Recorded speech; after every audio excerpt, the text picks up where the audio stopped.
Hello students, welcome to lecture series of hypothesis testing. So in our previous classes we have discussed about the meaning of hypothesis testing. Uh, we have discussed how to write the null hypothesis and alternate hypothesis. We have discussed about the p-value and how do we use it in testing our hypothesis. We have also seen examples of hypothesis testing for mean as well as hypothesis testing for variance. So let us start our discussion on hypothesis testing for population proportion.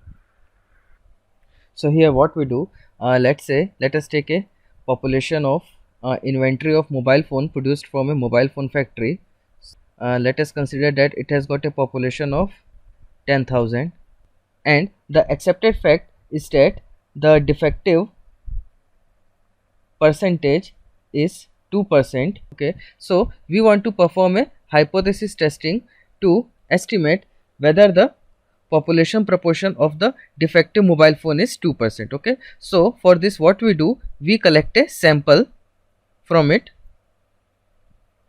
Okay, let's say 100 mobile phone, and we estimate and we calculate the defective sample proportion. Okay, and on the basis of this we formulate a test statistic, and we would perform our hypothesis test on this test statistic to see whether our hypothesis that the defective percentage of mobile phone in the total population is 2%. Okay, so this is a broad overview scenario of what we generally do in a hypothesis testing. So this is the course outline. By the end of this course you would understand hypothesis testing for population proportion, and at the end of this lecture we would try to solve an example of hypothesis testing. Okay, so this chart you might have got familiar with now. This chart we have been using in our classes of hypothesis testing. First of all, we need to write the null and alternate hypothesis. Okay, then we have to select the appropriate test statistic. Okay, then we have to calculate p-value and the level of significance which is being given to us. So then we will compare our p-value with the level of significance, and if p-value is less than level of significance then we would reject our null hypothesis, and if p-value is more than alpha then we would accept our null hypothesis. Okay, so let us look into the test statistic for the binomial distribution. So whenever n times p is greater than 10 and n times 1 minus p is greater than or equal to 10, then we are going to use the normal approximation to binomial distribution. Okay, and in a binomial distribution we know that x follows a normal distribution with a mean n mu and variance n sigma square.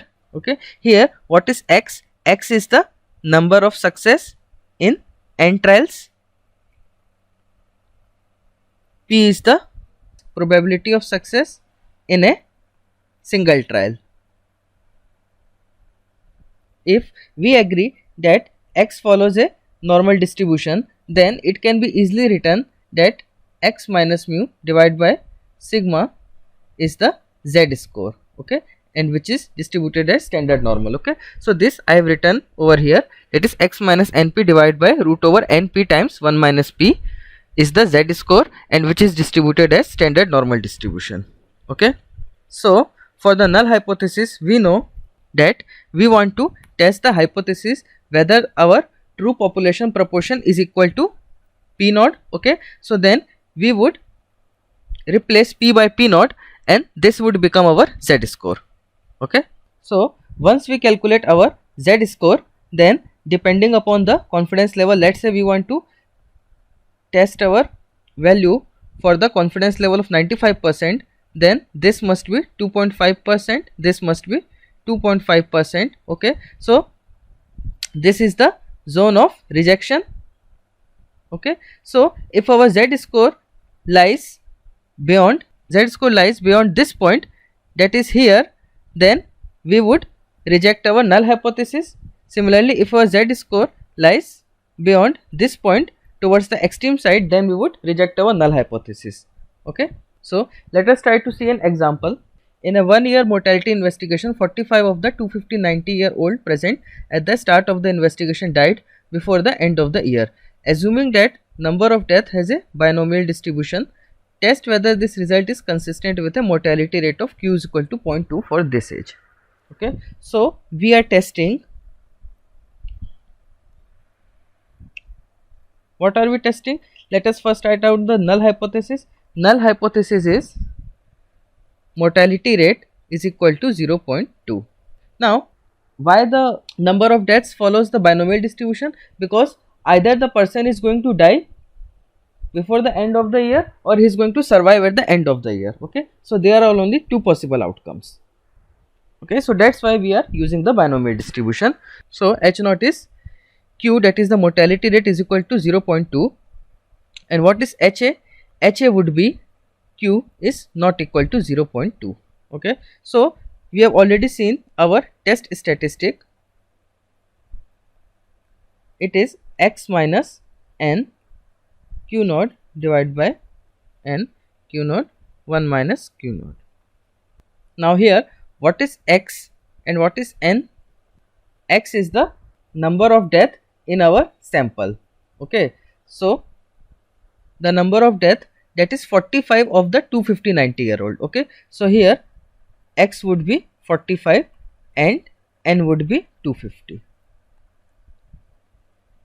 Okay, so putting this value into the given equation, we would get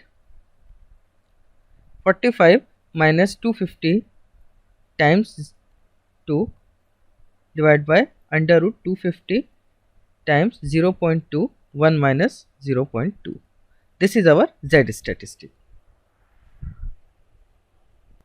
So if we solve this, then we would get it as minus 0.79. Okay, so now let us calculate our p value. Okay, and p value can be calculated by using the Z distribution table, since our test statistic is Z statistic. Okay, so let us see the Z distribution table. So our Z is minus 0.79, that lies in this part, and by symmetry we know that this would also be 0.79. Okay, so what we have to do to calculate the p value? P value is the probability of getting the extreme value, that is probability of getting Z greater than 0.79, and since it is a two-tailed test, the probability of Z less than minus 0.79.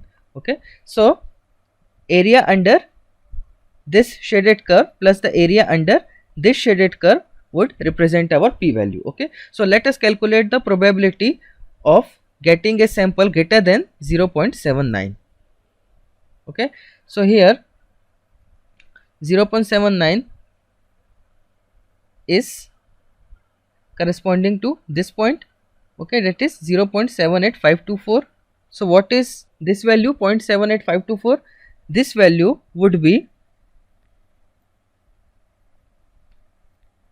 the area of the curve up till 0.79. So this would be 0.78524. okay, and we want to calculate the area beyond this point, so this would be 1 minus 0.78524. okay, so this would become 0.214. Okay, and by symmetry we can also say that this area would also be 0.214. okay, so what is p value?